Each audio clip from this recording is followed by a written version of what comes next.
여러분 반갑습니다. 기도 안녕하세요. 감사드리고요. 우리 조금 전에 부르신 찬미처럼 성도 호명하실 때 저와 여러분도 거기 참여하게 되기를 간절히 소원합니다. 아멘. 여러분 누군가를 아주 진짜 애타게 기다려 보신 적이 있으시나요? 네, 어떤 것을 아, 이루기를 간절히 소원하면서 기다려 보신 적이 있으시죠? 예. 네, 우리 세인트 루이스 교회에서 목회자를 간절히 기다리는 마음 제가 이해합니다. 저도 시골 교회를 많이 주로 돌아다녀서 이해합니다. 하나님의 뜻대로 잘 이루어지기를 소원합니다.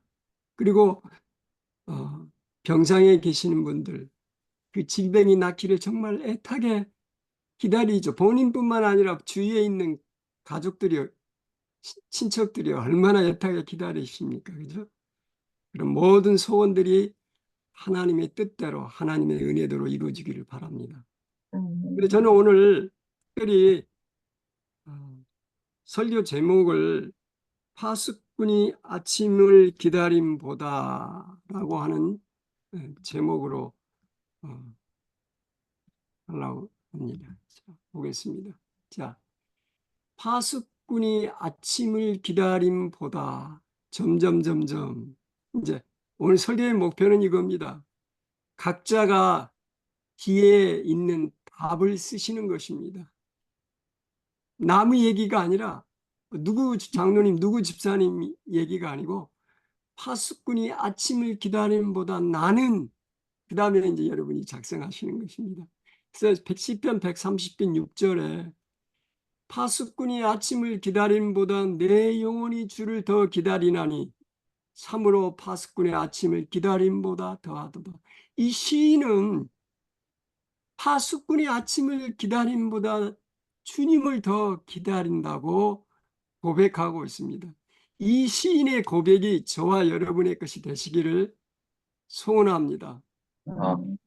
오늘 그 시편 130편을 제가 주석을 하겠습니다. 저는 설교 스타일이 여러 가지가 있습니다. 근데 저는 티칭 서먼을 합니다. 말하자면 이렇게 가르침의 설교, 그냥 스토리텔링도 아니고 주제 설교도 아니고 저는 그냥 티칭 서먼입니다. 이게 새로운 방법인데 제가 한번 시도를 저는 이걸 좋아합니다. 그래서 오늘 시편 130편을 주석하면서 오늘 하나님께서 우리 각자에게 주시는 기대를 좀 받고자 합니다. 자, 시편 130편을 다 성경 가지고 계시면 한번 펴보세요. 8절이기 때문에 얼마 되지 않기 때문에 한번 전문을 다 읽고 말씀을 시작하겠습니다. 자, 130편을 다 펴시고요. 1절에서 8절을 어느 분이 한번 우리 태시아 집사님 한번 읽어주실 준비하시고요. 읽으시는 동안에 제가 세 가지 질문을 여러분에게 드리겠습니다. 첫 번째 질문은 시인은 어디에서 주께 부르짖고 있는가? 어디에서? 두 번째 질문은 주께서 죄악을 감찰하실 진데 누가 서겠는가? 누가? 세 번째 질문은 우리는 파수꾼이 아침 기다림보다 누구를 더 기다려야 되는가? 누구를 더 기다려야 되는가? 요 세 가지 질문에 생각을 하시면서 우리 태시아 집사님 한번 읽어봐 주시기 바랍니다. 제 성경이 현대인의 성경인데 괜찮겠습니까? 이 괜찮습니다. 예, 어느 번역본이든 괜찮습니다. 네, 현대인의 성경입니다. 예. 시편 130편 도움의 손길을 기다리는 기도 성전에 올라가는 노래 여호와여 내가 절망의 늪에서 주께 부르짖습니다. 여호와여 내 소리를 듣고 나의 간절한 기도에 귀를 기울이소서. 여호와여 만일 주께서 우리 죄를 일일이 기록하신다면 누가 감히 주 앞에 설 수 있겠습니까? 그러나 주께서 우리를 용서하심으로 우리가 두려운 마음으로 주를 섬깁니다.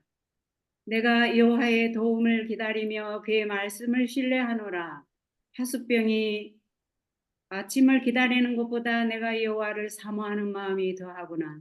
이스라엘아, 너의 희망을 여호와께 두어라.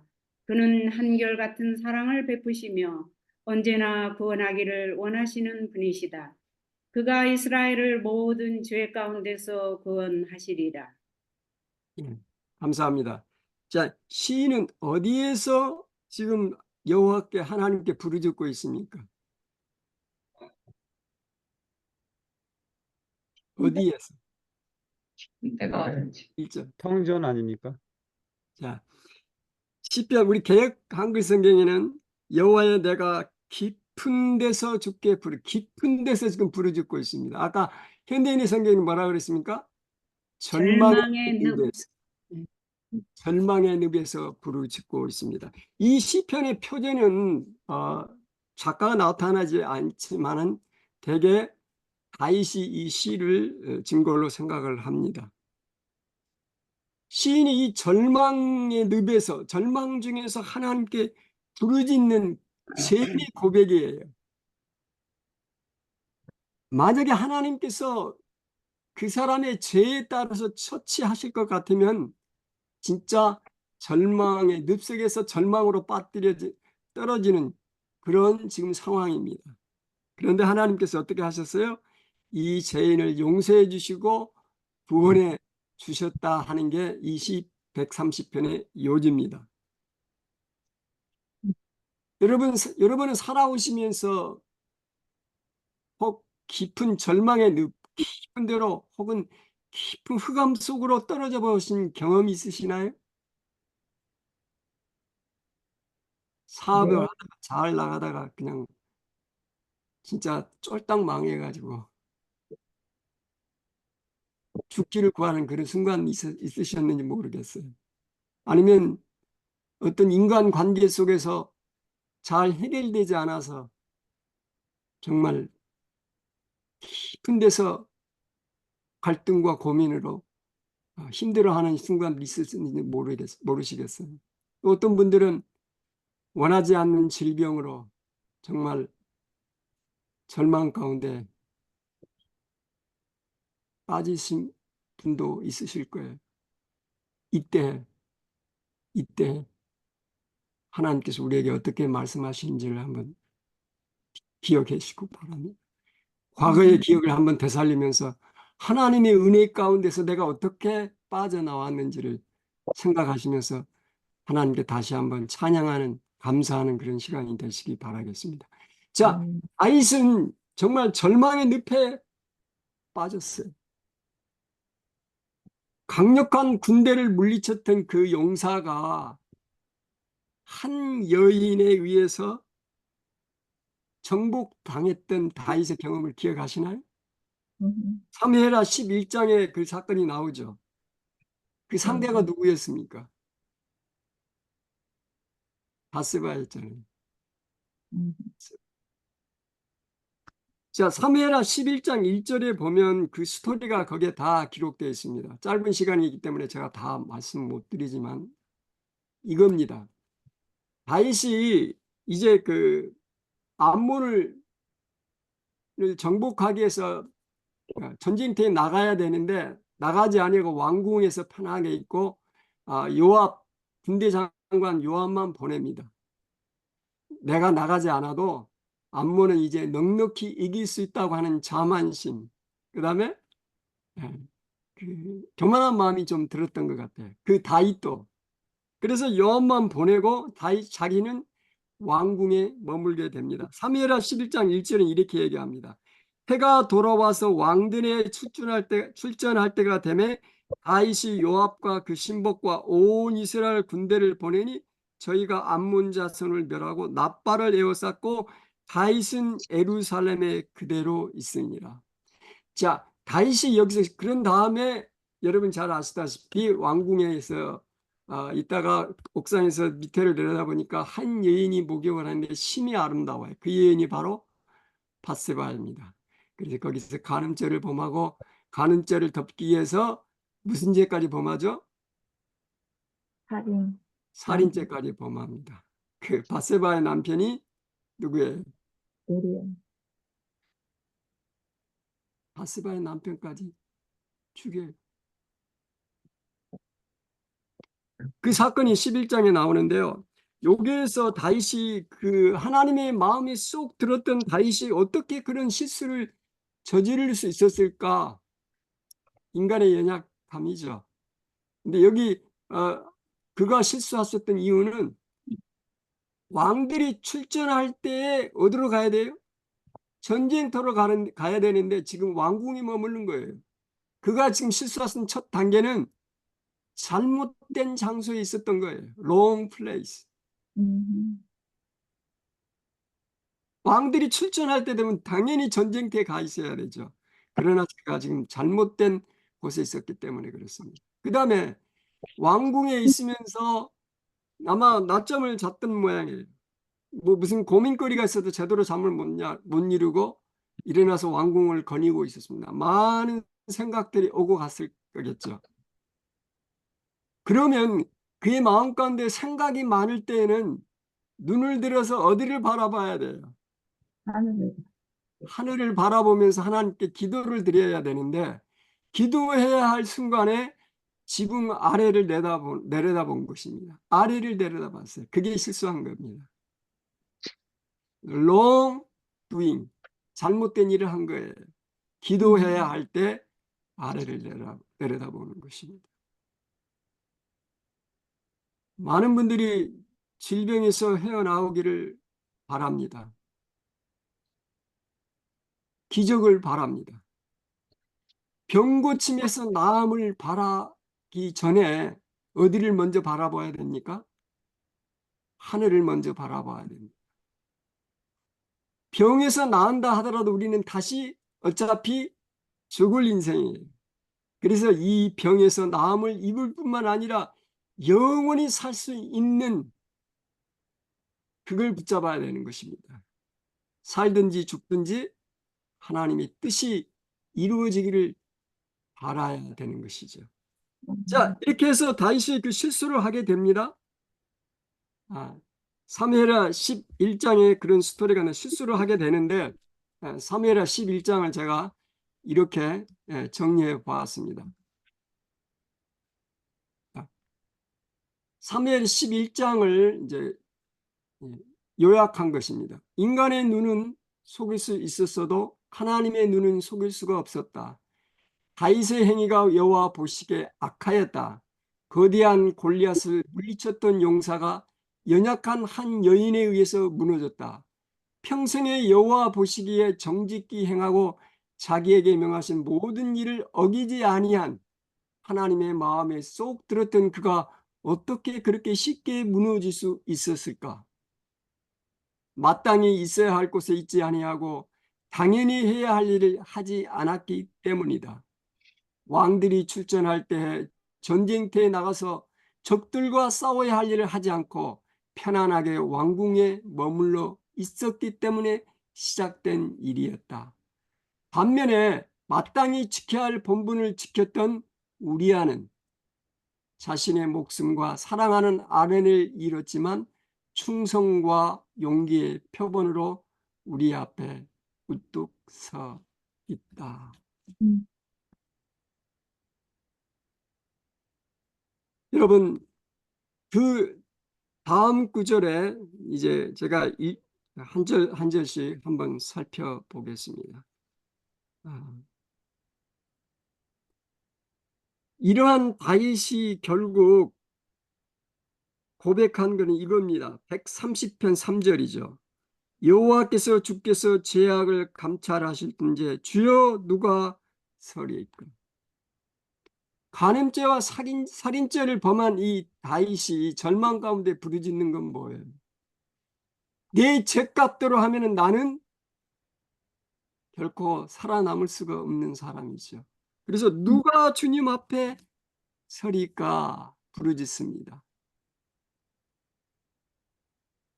바울도 그랬죠. 로마서 3장 10절에 보면 기록된 바 의인은 하나도 없나니 하나도 없어요. 의인은 하나도 없어요. 시편 14편 2, 3절에도 여호와께서 하늘에서 인생을 굽어 살피사 지각이 있어 하나님을 찾는 자가 있는가 보려 한즉 다 치우쳤으며 함께 더러운 자가 되고 선을 행한 자가 없으니 하나도 없다 그랬습니다. 저와 여러분이 만약에 우리의 삶, 우리가 가진 것대로 많이 하나님께서 판단하신다면 하나님 앞에 설 사람이 누가 있겠습니까? 주께서 죄악을 감찰하실 때 누가 주님 앞에 서시겠어요? 어메이징 그레이스라고 하는 자비로운 주 하나님 찬미를 지으신 존 뉴턴이라고 하는 분이 그의 임종시 한 말이 있습니다. 존 뉴턴이 이런 얘기를 했습니다. 내 기억력은 거의 사라졌다. 그러나 두 가지는 기억하는데 하나는 내가 큰 죄인이라는 사실과 다른 하나는 예수 그리스도는 크신 구주시라는 사실이. 아멘. 저도 이렇게 고백하고 싶어요. 여러분 어떻습니까? 아멘. 여기 보세요. 130편 1절 2절에 여호와여 내가 깊은 데서 주께 부르짖었나이다. 주여 내 소리를 들으시며 나의 간구하는 소리에 귀를 기울이소서. 네. 아무리 흉악한 죄인일지라도 하나님께 부르짖을 때 하나님께서는 귀를 기울이십니다. 아멘. 사람은 참 연약해요. 간사해요. 바닥을 쳐야 정신을 차려요. 절망의 늪에 빠져야 정신을 차린단 말이죠. 같이 읽었습니다. 네. 그래서 하나님께서 우리에게 약속해 주신 게 있어요. 역대하 7장 14절에 보면 내 이름으로 일컫는 내 백성이 그 악한 길에서 떠나 스스로 겸비하고 기도하여 내 얼굴을 구하면 내가 하늘에서 듣고 그 죄를 어떻게 한다고요? 사하고 그 땅을 고칠지라. 아멘. 그 다음 절입니다, 여러분. 3절, 4절. 여호와여 주께서 죄악을 감찰하실 텐데 주여 내가 누가 서리까? 그러나 사유하심이 주께 있으면 주를 경험케 하심이니라. 아멘. 우리가 주님 앞에 설 수 있는 유일한 길은, 유일한 방법은 하나님의 용서와 사랑입니다. 다른 길은 없어요. 예수 그리스도의 십자가의 보혈 외에는 다른 길이 없습니다. 우리는 하나님께로 돌아가야 합니다. 아멘. 하나님께로 돌아가야 합니다. 이사야 55장 7절에 악인은 그 길을 불의한 자는 그 생각을 버리고 여호와께로 돌아오라. 그리하면 그가 궁일이 여기시리라. 우리의 하나님께로 나아오라. 그가 널리 용서. 아무리 큰 간음죄, 살인죄를 범하였어도 하나님께 부르짖고 절망의 늪에서 하나님께 부르짖고 하나님 앞에 나오면 하나님께 돌아오면 하나님께서는 다 용서해 주시고 구원해 주신다고 하는 사실입니다. 아멘. 결코 포기하지 마십시오. 사시다 보면 혹 실수할 수 있습니다. 넘어질 때 많습니다. 그러나 의인은 한 번도 실수하거나 넘어진 사람이 아니라 7번 넘어져도 몇 번째 일어나는 사람이 8번째 일어나는 사람이 의인입니다. 네버 기버 포기하지 마시기 바랍니다. 여러분의 질병이 어떤 질병을 가지고 계시든 간에 여러분이 어떤 문제를 가지고 계시든 간에 그 문제를 가지고 하나님 앞에 나아가시기 바랍니다. 그리고 하나님 뜻대로 해주세요. 이 병이 낫든지 낫지 않든지 하나님의 뜻대로 해주세요. 결국은 파이널리 주님 앞에 설 날이 올 것이라고 하는 것을 믿습니다. 주님 호명하실 때 저도 그 자리에 참여할 것을 믿습니다. 이러한 믿음으로 질병의 시련과 고통을 잘 견디시기 바랍니다. 여러분이 바라고 소원하는 그런 어떤 프로젝트 열심히 강구하십시오. 그러나 설사 그것이 이루어지지 않는다 할지라도 하나님을 끝까지 신뢰하시기 바랍니다. 하나님은 아멘. 가장 좋은 것으로 우리들에게 주시기를 원하시는 분이기 때문에 그렇습니다. 아멘. 요한일서 1장 9절에도 만일 우리가 우리 죄를 자백하면 저는 미쁘시고 의로우사 우리 죄를 사하시며 모든 불의에서 우리를 깨끗게 하신다 그러셨어요. 어떻게 깨끗하죠? 무엇으로? 주님의 보혈로, 십자가의 보혈. 다른 방법 없어요. 십자가의 보혈로 우리를 모든 죄에서 깨끗게 해 주실 것입니다. 근데 여러분, 어떤 죄를 자백해야 되나요? 내가 평생에 무슨 죄를 졌다고 항상 죄인 그럽니까? 그리스도인들은요. 죄는 뭐예요? 죄라고 하는 겁니다. 성경에는 죄를 정의하는 여러 정의가 있습니다. 불법, 불의, 불신, 불선, 불통, 불식 여러 규절이 있어요. 그러나 저는 죄란 한마디로 이런 모든 것을 종합해서 한마디로 저는 어떻게 표현하냐면 죄란 분리다. 분리. 아멘. 하나님과 떨어지는 것. 그게 바로 죄예요. 음. 하나님과 떨어지는 것, 분리되는 것, 그게 죄입니다. 사망이 아멘. 뭐예요? 생명이신 하나님께로부터 끊어진 게 사망이에요. 그게 죽음이에요. 그게 죄예요. 죄의 싹이 뭐예요? 사망입니다. 그러니까 하나님께 붙어 있는 자들은 다 생명이 있는 거예요. 아멘. 내가 비록 캔서, 암이 있다 할지라도, 췌장암을 가지고 있다 할지라도 하나님께 붙어 있으면 나는 살아 있는 거예요. 죽어도 다시 사는 거예요. 그게 믿음 아닙니까, 여러분? 어차피 한 번은 다 누구나 인생은 죽게 돼 있어요. 병이 걸려서 죽든 자연 죽든 100살까지 살든 70까지 살든 젊은 시절에 요절을 하든 인생은 어차피 한번 죽게 돼 있습니다. 문제는 내가 무엇을 가지고 있든 간에 하나님께 붙어 있는 거, 분리되지 않는 거, 그게 생명이요, 그게 영생입니다, 여러분. 아멘. 결코 포기하지 마시고 하나님을 꼭 붙잡게 되시기를 바랍니다. 다윗이 거기 회개하죠. 다윗의 이대함은 여기에 있어요. 다윗은 잘못하면 즉시 하나님 잘못해서 용서해 주세요. 돌아섭니다. 하나님께 돌아서요. 이게 다윗의 이대함입니다. 그래서 다윗이 지은 시가 있잖아요. 죄를 범한 후에 지은 시, 유명한 시편 몇 편입니까? 시편 51편입니다. 아멘. 그럼 나중에 한번 읽어보시고요. 제가 시편 51편을 이렇게 또 한번 요약해 보겠습니다.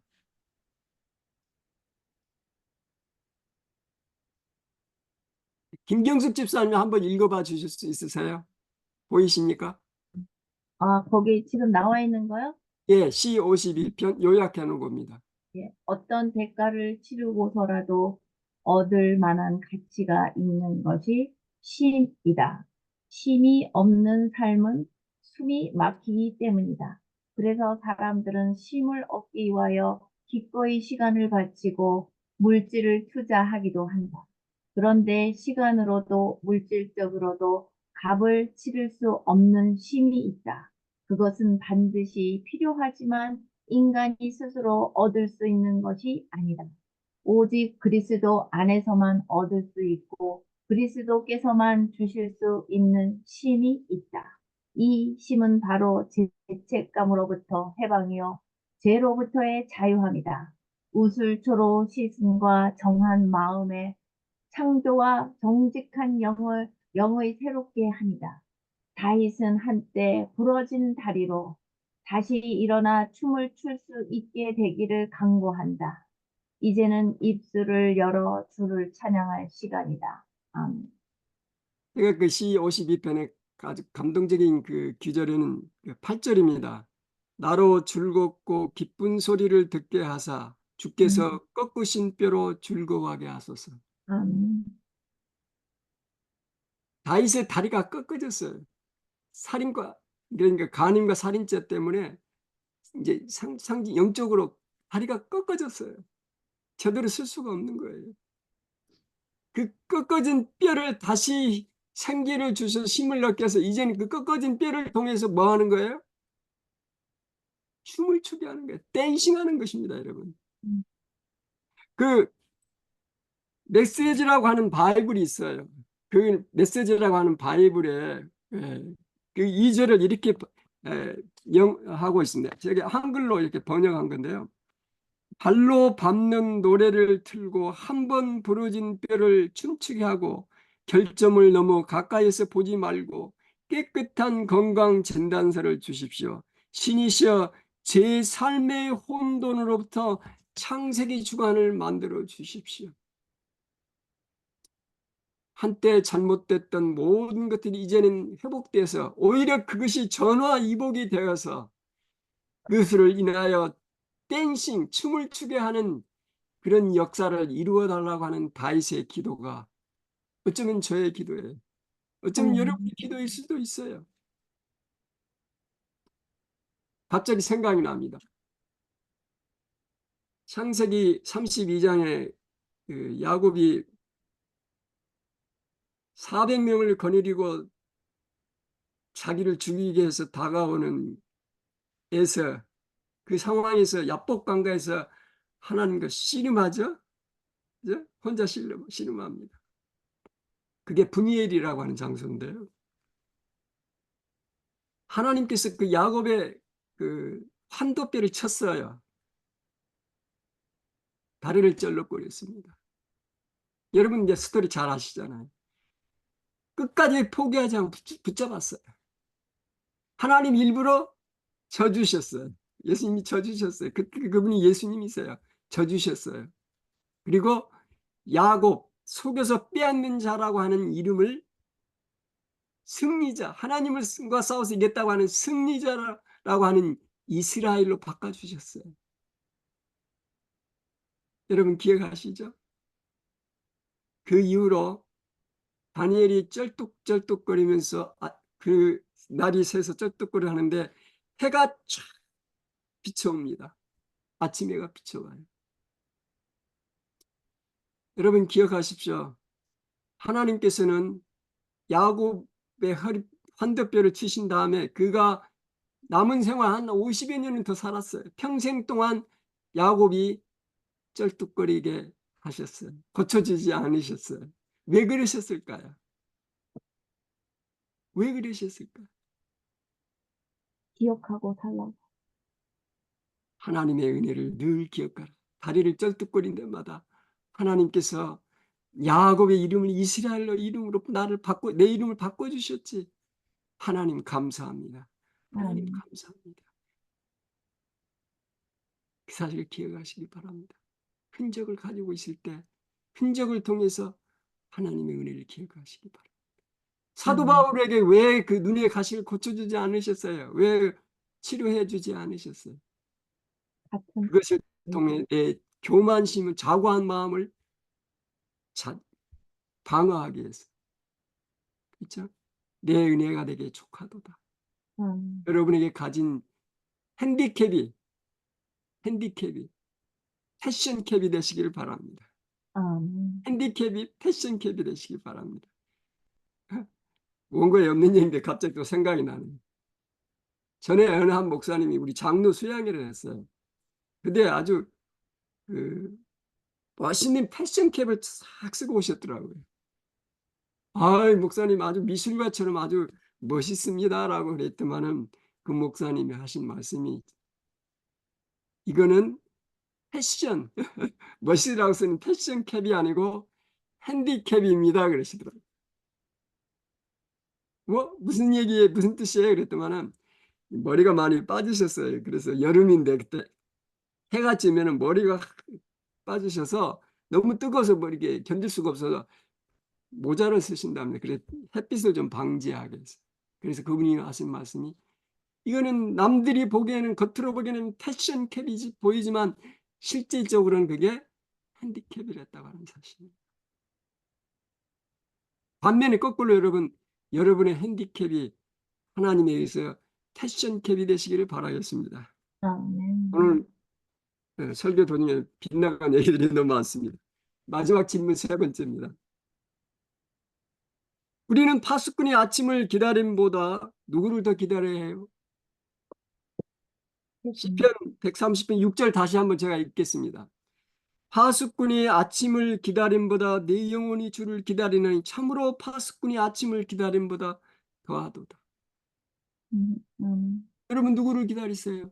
여러분 파수꾼, 그러니까 밤새는 그 파수꾼이 있죠. 얼마나 졸리고 고통스러우면 아침을, 여러분 그 상상을 한번 해보세요. 혹시 그런 분 계세요? 밤에 야경 서보신 분 계시나요? 저는 해봤어요. 처음에 미국 와서 유학생으로 왔는데 잡을 제대로 구할 수 없잖아요. 그래서 아파트 경비를 썼습니다. 밤새도록 경비 쓰고 한 두세 시간 자고 또 나가서 또 어디 가서 사배 가서 일하고 또 학교 가고.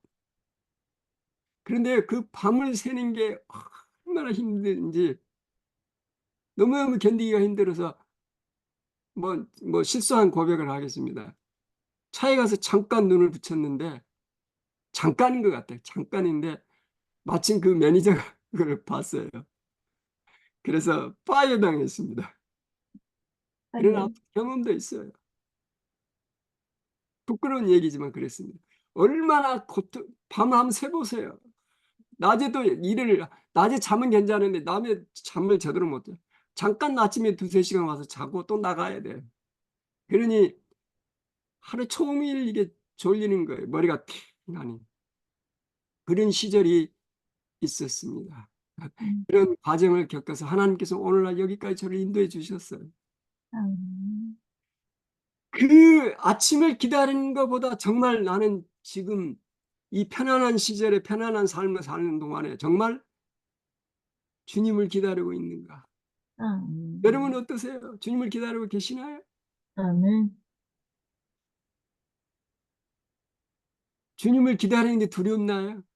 내가 지금 이렇게 살아가지고 예수님 오시면 내가 구원받을까? 여러분, 구원의 확신을 가진 분들은 주님의 다시 오심을 정말 간절히 기다립니다.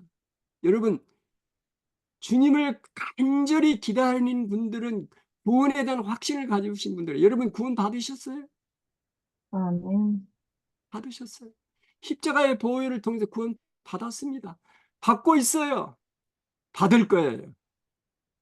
아멘. 구원 받았다고 하는 것은 은혜의 왕국에 우리는 예수 그리스도를 믿음으로 구원을 받았어요. 그리고 성화의 과정을 겪고 있어요. 예수님의 능력을 통해서 우리가 하늘의 적합한 품성을 만들고 있어요. 그죠?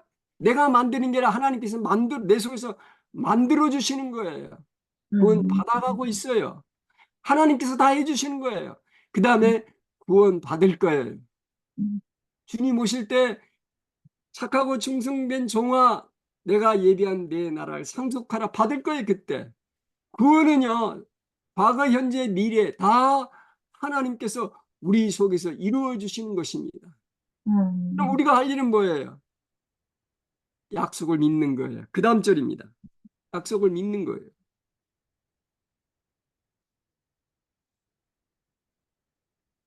시편 130절에 그랬죠. 이스라엘아 여호와를 바랄지어다. 여호와께서는 인자하심과 풍성한 구속이 있음이라. 저가 이스라엘을 그 모든 죄악에서 구속하시리로다. 모든 죄악에서 구속하신다 그랬어요. 여러분, 우리를 구속하셨습니다. 우리를 자유인으로 변화시켜 주셨어요. 무엇 때문에? 십자가의 보혈 때문에, 예수님의 공로 때문에 우리는 거저 받는 것입니다. 그러면 우리는 어떻게 기다려야 하는가? 5절 6절 제가 여기 좀 바꿨습니다. 나 곧 내 영혼이 여호와를 기다리며 내가 그 말씀을 바라는도다. 어떤 말씀이에요? 내가 너를 모든 죄악에서, 아까 6절 7절 읽으셨죠? 모든 죄악에서 다 깨끗하게 해주고 너를 구원해 주었다라고 하는 그 말씀을 붙잡고 살아가는 것입니다. 파수꾼이 아침을 기다림보다 내 영혼이 주를 더 기다리니 참으로 파수꾼의 아침을 기다림보다 더하도다. 자, 여러분, 우리는 예수님을 어떻게 기다려야 되나요? 말씀을 붙잡고 살아가는 자들은 어떻게 살아가나요? 여러분은 지금 어디에 서 있습니까? 그날에, 예수님 오신 그날에 어디에 설 것인가? 주님 앞에 설 것인가? 아니면 산과 바에게 말하기를 내 위에 떨어져서 나를 숨겨달라고 그렇게 할 그 장소에 설 것인가? 그날에 어디에 설 것인가 하는 것은 오늘 내가 어디에 있느냐가 결정할 것입니다. 아멘. 여러분은 오늘 어디에 서 계십니까? 파수꾼이 아침을 기다림보다 더 내 영혼이 더 주님을 기다리는 그 자리에 서 계십니까? 다 그렇게 되시기를 바라겠습니다. 음, 팬데믹 시절에 참 스토리가 많습니다. 나홈 1장 7절에 보면 여호와는 선하시며 환난 날의 산성이시라 그는 자기에게 의뢰하는 자들을 아시느니라 그러셨습니다. 자, 코비드 19 때문에 아직도 좀 후유증이 있습니다만은 세 가지 3W 세 가지를 지키라고 그랬죠. 처음에는 첫 번째는 뭐예요? weather 마스크 쓰라 그랬죠. 첫 번째 W예요. 두 번째 W는 뭐예요? 손 씻는 거예요. wash your hand. 그죠? 세 번째는 watch your distance. 거리두기입니다. 자, 대쟁투에서 이 환란의 때 주님 오시는 그날에 우리가 쓸 수 있는 비결은 무엇일까요? 제가 그걸 여러분에게 오늘 소개하고 말씀을 마치려고 합니다. 3W. 기억하시기 바랍니다. 자, 제가 한 구절 보겠습니다. 마태복음 24장 42절 45절입니다. 그러므로 깨어 있으라. 어느 날에 너희 주가 임하는지 너희가 알지 못함이니라. 너희도 아는 바니 만일 집주인이 도적이 오는 어느 경점에 올 줄 알았다면 깨어 있어 그 집을 뚫지 못하게 하였으리라. 이러므로 너희도 예비하고 있으라. 생각지 않은 때 인자가 오리라. 충성되고 지혜 있는 종이 되어 주인에게 그 집 사람들을 맡아 때를 따라 양식을 나눠줄 자가 누구냐.